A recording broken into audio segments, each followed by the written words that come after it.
날마다 숨 쉬는 순간마다 내 앞에 어려운 일 보내 주님 앞에 이 몸을 맡길 때 슬픔 없네 두려움 없네 주님의 그 자비로운 손길 항상 좋은 것 주시도다 사랑스레 아픔과 기쁨을 수고와 평화와 안식을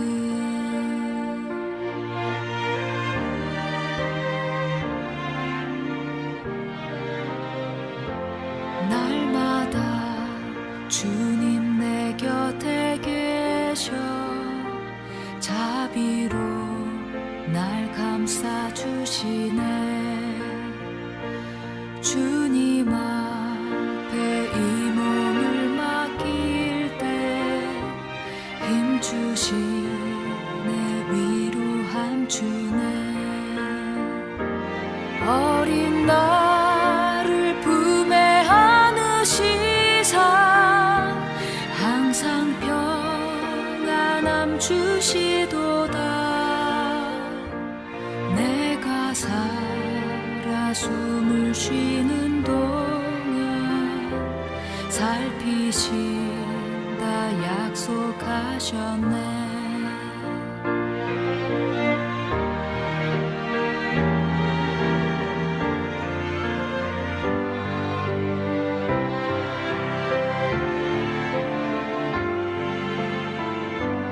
인생의 어려운 순간마다 주의 약속 생각해보네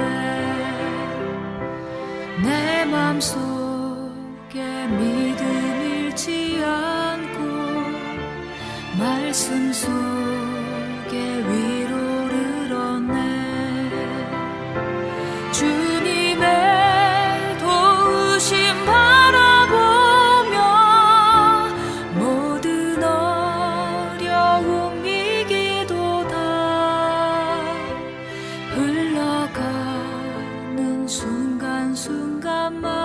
순간순간마다 주님 약속 새겨봅니다 주님 약속 새겨봅니다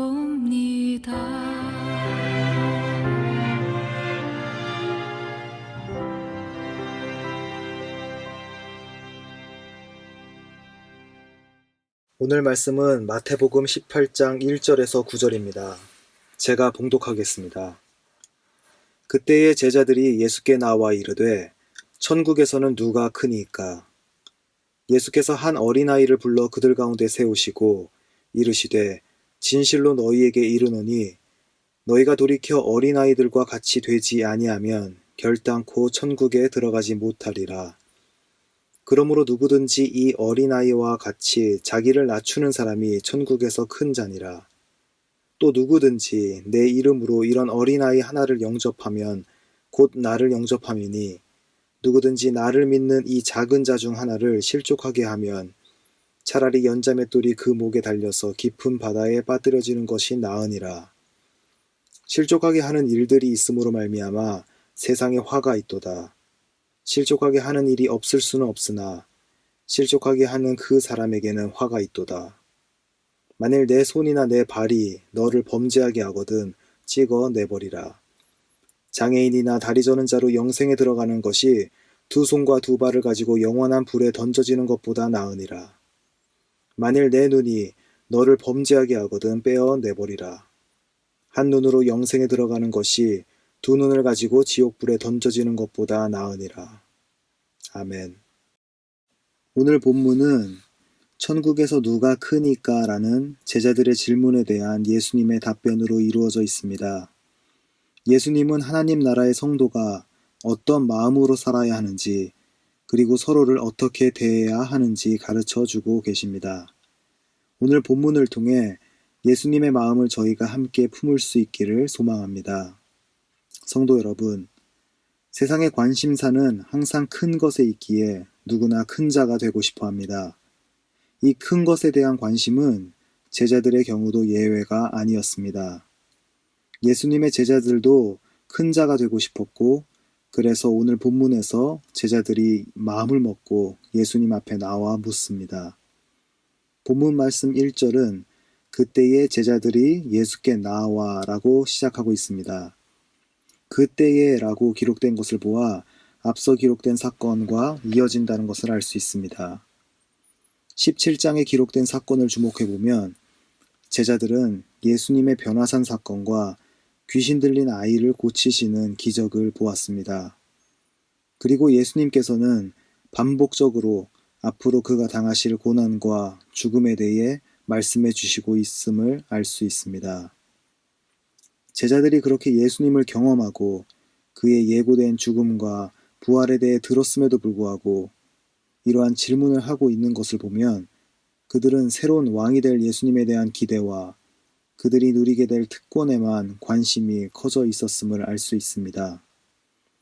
오늘 말씀의 병행 본문인 마가복음 9장 34절을 보시면 서로 누가 크냐 하고 쟁론하였다 라고 기록되고 있고 누가복음 9장 46절에는 변론이 일어났다 라고 기록된 것을 통해 볼 때 그들의 대화가 예수님께 여쭤보는 정도가 아닌 서로 누가 큰지 따지며 논쟁을 하고 있었음을 알 수 있습니다. 이러한 제자들의 모습을 바라볼 때 어떤 마음이 드시나요? 참 저는 안타깝습니다. 예수님의 마음은 모르고 이렇게 높아지는 것에만 어떻게 관심이 있을 수 있을까? 이렇게 교만할 수 있을까라는 생각도 듭니다. 하지만 성도 여러분, 그럼에도 저희가 그들에게 돌을 던질 수 있을까라는 생각 또한 해봅니다. 우리는 겉으로 겸손하게 말하고 행동하려고 하지만 마음속을 들여다보면 우리는 누구나 인정받고 싶어하고 더 많이 소유하고 더 높은 자리에 관심이 있는 그러한 세상의 가치를 쫓는 마음이 오늘 말씀에 나타난 제자들의 모습과 크게 다르지 않음 또한 바라보게 됩니다. 그래서 오늘 본문에 나타난 예수님의 가르침은 제자들에게 하는 것뿐만 아니라 세상의 마음을 가지고 있는 저희들에게 하시는 말씀으로 다가옵니다. 본문 2절을 보시면 한 어린아이를 불러 그들 가운데 세우시고 라고 기록되어 있습니다. 이러한 경쟁적이고 허영심 가득한 제자들에게 예수님은 바로 답변하지 않으시고 대신 곁에 있던 한 어린아이를 세우신 것입니다. 그리고 3절에 기록되어 있듯이 진실로 너희에게 이르노니 너희가 돌이켜 어린아이들과 같이 되라. 그러하지 아니하면 결단코 천국에 들어가지 못한다 라고 말씀하고 계십니다. 제자들은 천국에 들어가는가 아닌가에 대한 질문을 한 것이 아니었고 천국에서 누가 크냐라는 질문을 했습니다. 하지만 예수님께서는 이것을 멤버십에 대한 질문으로 바꾸어 버리십니다. 천국에서 크고 작고 문제가 아니라 어린아이와 같이 되지 않으면 천국에 가지 못한다 말씀하십니다. 그리고 본문 4절을 통해 천국에서 큰 자가 누구인지 말씀하십니다. 어린아이와 같이 자기를 낮추는 사람이 천국에서 큰 자이다. 어린아이들과 같이 되라는 말씀은 어떤 의미일까요? 어린아이는 자신을 낮추는 자이다. 사실 저는 쉽게 이해가 되지 않았습니다. 아이의 모습에는 그런 겸손의 모습을 찾아볼 수 없기 때문입니다. 오히려 아이들은 본능에 충실한 존재입니다.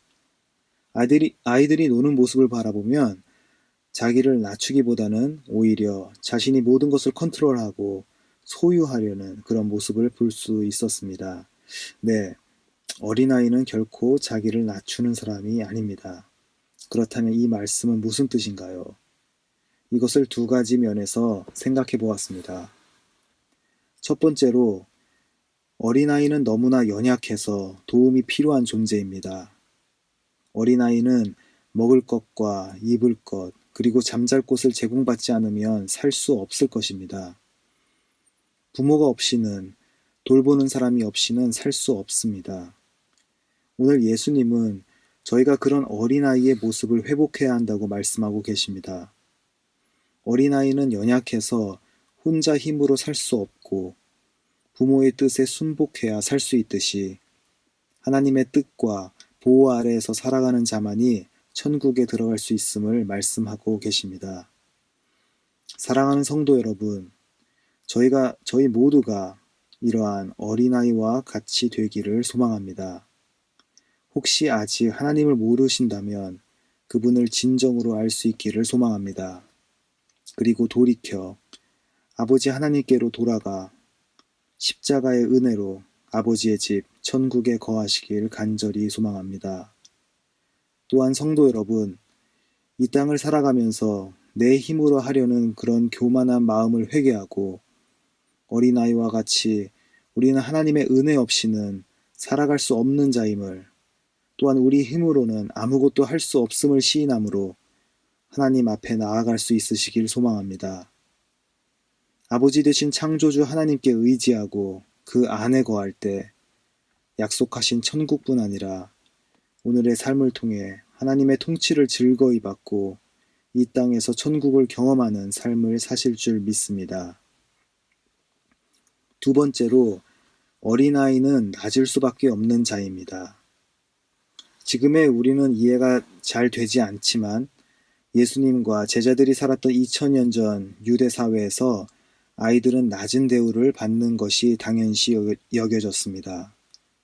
마태복음 19장 13절에 기록된 바와 같이 사람들이 예수님께 아이들을 데려갔을 때 제자들이 이를 꾸짖는 것을 볼 수 있습니다. 제자들도 어린아이를 하찮고 귀찮은 존재로 대했기 때문입니다. 고대 사회에서 아이들은 지금과는 매우 다르게 대수롭지 않게 여겨졌음을, 오히려 천대받았었음을 알 수 있습니다. 그렇다면 어린아이와 같이 되라 말씀하시는 예수님은 어떤 분이신가요? 예수님은 이러한 가르침을 말씀으로만 전하시는 분이셨나요? 그렇지 않습니다. 예수님께서는 낮추는 자가 큰 자라는 역설적 가르침을 몸소 보여주신 분이십니다. 17장의 변화산 사건을 통해 제자들은 모세와 엘리야와 함께 나타나신 예수님은 분명 하나님의 아들이시며 제자들이 고치지 못하는 병자를 고치시는 진정 그런 높은 자이고 능력자임을 알 수 있었을 것입니다. 예수님은 제자들이 생각한 그러한 세상의 왕이 될 수도 있었고 원하는 모든 일을 할 수도 있었지만 생명을 가진 자의 가장 비참하고 치욕적인 일을 저희를 위해 감당하셨습니다. 가장 낮은 자의 모습으로 세상의 죄를 다 짊어지고 피조물인 사람에 의해서 죽임을 당하셨습니다. 당시의 제자들과 지금의 저희들에게 전해주고 싶은 예수님의 마음이 여기에 있을 것입니다. 빌립보서 2장 6절 말씀처럼 예수님, 그는 근본 하나님의 본체시나 하나님과 동등됨을 취하지 않으시고 오히려 자기를 비워 종의 형체를 가져 사람들과 같이 되셨습니다. 사람의 모양으로 나타나셨습니다. 그리고 자기를 낮추시고 죽기까지 복종하셨습니다. 예수님은 어린아이와 같이 낮은 대우를 받는 것을 선택하시고 세상의 가장 낮은 자가 되어 하나님의 뜻을 순종하는 모습을 보여주신 것입니다. 즉 예수님은 높아지고자 하는 사람의 탐욕에 의해 세상의 가장 낮은 자가 되어 십자가에 달려서 죽임을 당하셨습니다. 사랑하는 성도 여러분, 팬데믹 상황에 저희에게 너무나 많은 어려움이 있습니다. 그리고 말 못할 아픔이 있습니다. 이렇게 우리가 할 수 있는 일이 없다고 느껴질 때 우리의 자금을 고백하고 부모 되신 하나님을 바라보길 원합니다. 그리고 이러한 힘든 상황은 우리가 낮은 자리에 있는 것을 어렵게 만들기도 합니다. 하지만 이런 상황 가운데 스스로 낮은 자 되셨던 예수님의 십자가를 다시 바라보길 간구합니다. 그 은혜와 그 감사에 반응하여 예수님과 같이 낮은 자 되길, 그리고 진정한 용서와 희생, 섬김과 사랑의 마음이 우리를 이끌게 되길 소망합니다. 우리의 낮아진 모습을 통해 세상이 예수님을 바라볼 수 있게 될 것입니다. 때로는 손해보는 것 같고 세상에 지른 것 같지만 이것이 진정으로 이 땅에서 주의 통치를 받는 성도에게 예수님이 원하시는 큰 자의 모습일 것입니다. 오늘 하루도 그렇게 예수님 때문에 낮아지는 여러분 한 분 한 분 되시길 간절히 소망합니다. 말씀을 맺습니다. 제자들이 그리고 지금 저희들이 예수님께 질문합니다. 천국에서 누가 큽니까? 예수님은 예수님께서 그리 하셨듯이 우리도 낮은 자가 되어서 세상을 섬기라 말씀하십니다. 또한 예수님을 받아들이고 함께하는 것은 작은 자, 약한 자를 받아들이고 그들과 함께하는 것이라고 말씀하십니다. 그렇게 살아가는 성도들의 삶을 통해 하나님께서는 이 땅 가운데 그분이 통치하시는 하나님의 나라를 이루어 가실 것입니다. 오늘도 삶의 터전에서 예수님의 격려와 당부의 말씀이 우리의 생각과 행동을 이끄시길 간구합니다. 오늘 하루도 예수님이 일하시는 천국의 삶을 경험하는 저와 여러분 되시길 주님의 이름으로 축원합니다.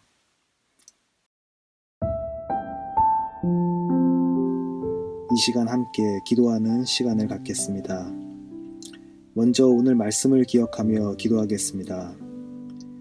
세상의 큰 자가 되려고 했음을 또한 내 힘으로 하려는 교만한 마음이 있었다면 주님 앞에 회개하겠습니다.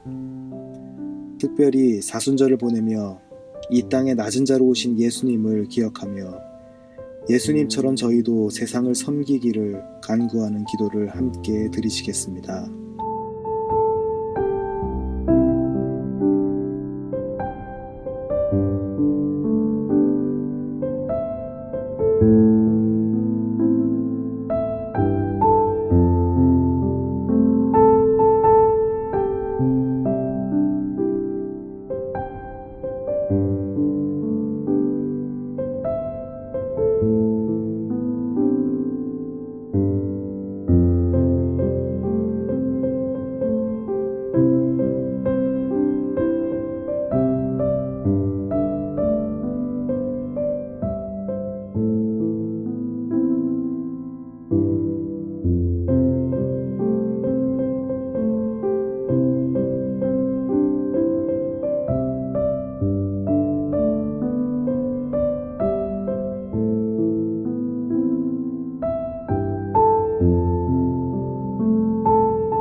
두 번째로 코로나 사태를 위해서 기도하겠습니다.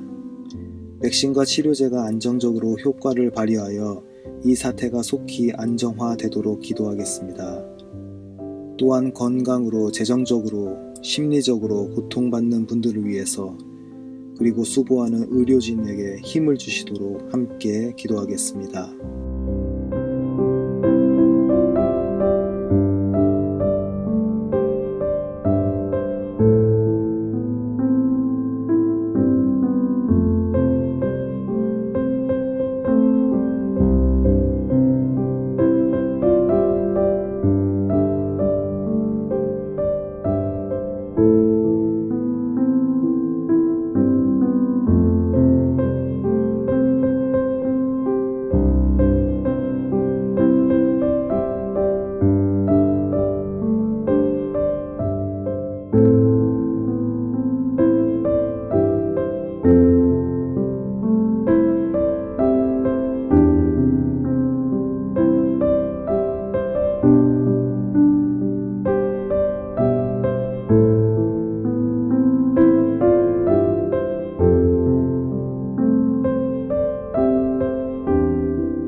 마지막으로 교회와 공동체를 위해서 기도하겠습니다. 우리 교회가 복음 안에서 올바른 분별력을 가지고 하나님의 뜻 가운데 온전히 쓰임받을 수 있도록 기도하겠습니다. 또한 주변의 몸과 마음이 아픈 분들에게 하나님의 치유가 그들의 육체와 심령 가운데 있을 수 있도록, 그리고 하나님이 찾아가 그들을 만져주시고 고쳐주시길, 주변에 있는 아픈 분들을 기억하면서 간절히 기도하겠습니다.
이제 주님이 가르쳐 주신 기도를 함께 드리겠습니다. 하늘에 계신 우리 아버지여, 이름이 거룩히 여김을 받으시오며 나라가 임하시오며 뜻이 하늘에서 이루어진 것 같이 땅에서도 이루어지이다. 오늘 우리에게 일용할 양식을 주시옵고 우리가 우리에게 죄 지은 자를 사하여 준 것 같이 우리의 죄를 사하여 주시옵고 우리를 시험에 들게 하지 마시옵고 다만 악에서 구하시옵소서. 나라와 권세와 영광이 아버지께 영원히 있사옵나이다. 아멘.